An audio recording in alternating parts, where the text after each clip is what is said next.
Itinukso ni Donbell ang malaking revelasyon sa Can't Buy Me Love. Kung bago ka lang sa channel na ito, huwag kalimutang mag-like, share, comment, and subscribe. At huwag kalimutang pindutin ang notification bell icon para maging updated ka sa bawat upload nating video. Ang mga lead star ng Can't Buy Me Love na sina Donnie Pangilinan at Bill Mariano ay tinutukso ang mga manonood ng mas pasabog na revelasyon at kapanapanabik na plot twist sa mga susunod na linggo. Ang dami pang tanong na di masagot. Few episodes left na lang pero yung kilig, action, drama, thriller, lahat na yun all in one. Makikita nyo. Pero syempre, marami pa rin kilig talaga. Donnie said in an interview with ABS-CBN News. Nagpahayag din ng pasasalamat sina Donnie at Beth sa mga manonood dahil ang Can't Buy Me Love at patuloy na nagbabahagi ng top 10 most watched shows sa Netflix Philippines. Sobrang grateful syempre, actually. Sabay-sabay nating pinapanood yon, kami rin personally. Inaabangan namin yung next episode. Maraming salamat for supporting Can't Buy Me Love. Bill shared. Samantala, tumaas ng gusto ang lokal na turismo sa Minundo itong mga nakaraang buwan dahil sa serye. Maraming tagahanga ang nagbabahagi ng kanilang mga pakikipagsapalaran sa muling paglikha ng mga eksena mula sa palabas at pagbisita sa mga eksaktong lokasyon ng mga eksena ng Bingling at Snorri. Sa pinakabagong episode ng serye, patuloy na naghahanap si Caroline ng mga lead sa pagkamatay ni Divine. Matapos kumpirmahin ni Gilbert na hindi pinatay ni Stanley, ang kanyang ina. Hinala niya ngayon ang mga taong mahal ng kanyang madrasta simula sa kanyang kapatid na si Charleston. Sa kabilang banda, galit na hinarap ni Bingo si Annie matapos itong makitang nag-aabot ng pera sa kanyang lola Nene. Naglakas loob din siyang magsalita tungkol sa kung paano sinira ng kanyang mga aksyon ang buhay nila ni Caroline, romansa at revelasyon sa Can't Buy Me Love tuwing weekdays pagkatapos ng linlang sa Kapamilya Channel, Kapamilya Online Live, A to Z, Jeepney TV, Cinemo, TFC IPTV at TV5. Maaari ring manood ng maaga ang mga manonood sa Netflix at I Want TFC. At sa kabilang banda, Vice ganda pangasar nga ba kay Christy Fermin ang Bok post. Usap-usapan ngayon ng Madlang People kung sina Christy Fermin at kasama nitong si Romel Chica ang pinapatungkulan ng unkabogable star na si Vice ganda. Nag-post kasi ito sa kanyang Twitter or X na ngayon, ang It's Showtime host nitong Lunes ng gabi March 25. Nagbahagi si Vice ng larawan ng dalawang creatures na nag-uusap ukol sa taong balak nilang siraan. Sabi ng isang alien, nanggigigil ako. Pinagpapala na naman siya, kumilos tayo, dali. Dating gawin ay, siraan natin siya. Walang kakalma kahit si Mana Santa, sagot naman ng isa. Maikling caption ni Vice, bok.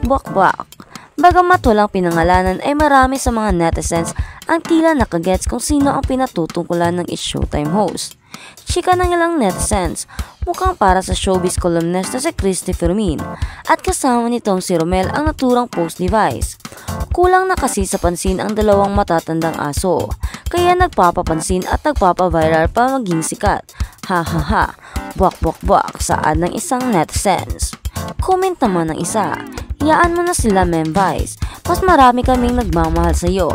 Kahit ano pang sabihin nila against you, we still support you kasi we love you. At hindi nila alam how much joy and happiness ang naibigay mo sa amin, especially BSA It's Showtime. Tama ka Vice ganda, di ko maintindihan, napaka-nega.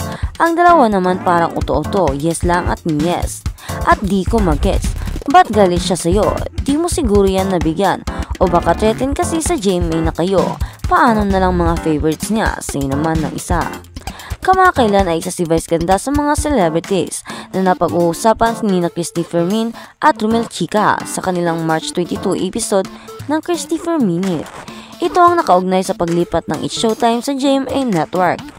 Nabanggit ng kolumnista na nawi-witness raw niya ang personal kung gaano kayabang si Vice ganda kahit noong nasa comedy bar pa ito at hindi ba ito kilala. Sumang-ayon naman si Romel na nakakasama noon ng komedyante sa comedy bar at sinabing mas pinili raw nitong maging magaling kaysa maging mabuti. Wala pa namang paglilinaw sa Vice tungkol sa mga pahayag ni Christy laban sa kanya. Ninya Jose nag-sorry. Maraming natutunan matapos mag-viral. Maraming natutunan ang dating Pinoy Big Brother housemate at alkalde ng Bayambang, Pangasinan na si Ninya Jose matapos siyang mag-trending sa social media kamakailan. The power of social media is so scary. We have to be truly careful sa mga binibitawan nating salita. Ito ang natutunan niya sa tungkol sa viral video na kumakalat tungkol sa mabahong mikropono. Nakapanayam ni Nanay Christy Fermin at Romel Chica, si Mayor Ninya, sa programang Christopher Minute kaninang tanghali sa Radyo 5, 92.3 True FM. Walang patid ang paghingi ng sorry ng ina ng Bayambang sa mga taong nasaktan niya dahil sa pagiging taklesan niya. Bago nakausap ang CFM host si Mayor Ninya ay inaming nasaktan siya sa mga nabasa niyang pambabatiko sa dating PBB housemate. Mga kapatid, noong mabitaw po ako ng salita tungkol kay Mayor Ninya Jose Quiambao, ang puso ko po ay nagdurugo dahil napakalapit po sa akin ng batang ito. Kaya nang malaman ko ang isyong ito, nakalamang po ang sakit ng loob. Ang lungkot at hindi galit talaga, pahayag pa ni Christy. Ayon sa alkalde, ang nangyari po dyan ay nasa flag ceremony po, yung mic na sa podium ko. Kasi may kanya-kanyang podium at may sarili po akong podium. So yung mic po siguro matagal nang na-store, nakatago. Siguro sa pagiging taklesa ko, taklesa talaga ako nay. At sa flag ceremony, kausap ko kasi yung mga LGUs family ko. At nabitawan ko yung salita na yon without sensitivity. Gusto ko pong humingi na paumanhin at gusto ko ring klaruhin na walang gumamit ng mic bago ako nagsalita. Gusto ko pong humingi ng tawad sa mga nasaktan at na-offend po sa mga pangyayaring iyon at sa sarili ko pong walang intensyon na makasakit ng damdamin dahil walang intensyon na nagmamata-mata ako ng mga tao dahil di po ako ganon. Pinalaki po ako ng magulang ko na to always keep my feet on the ground no matter what life takes you. At lagi po akong nagpapasalamat sa Diyos sa lahat ng biyaya niya kung nasaan man ako ngayon. I am always grateful to God, sabi ko nga lagi sa mga tao. Without God, we are nothing, say pa ni Ninya. Wala raw sa isipan ng alkalde na may ma-offend siya dahil sa mga sanay ang LGU or local government unit family niya sa kanya. Wala po kasi sanay nga po akong ganon. Magsalita sa LGU family ko na para sa akin ay wala lang yun. And for them, para sa kanila, wala lang din. And for them, joke lang po yun. At wala po talagang gumamit ng mic, pagpaliwanag pa ni Ninya. Sabi pa, actually, pinagsasabihan po ako ng pamilya ko.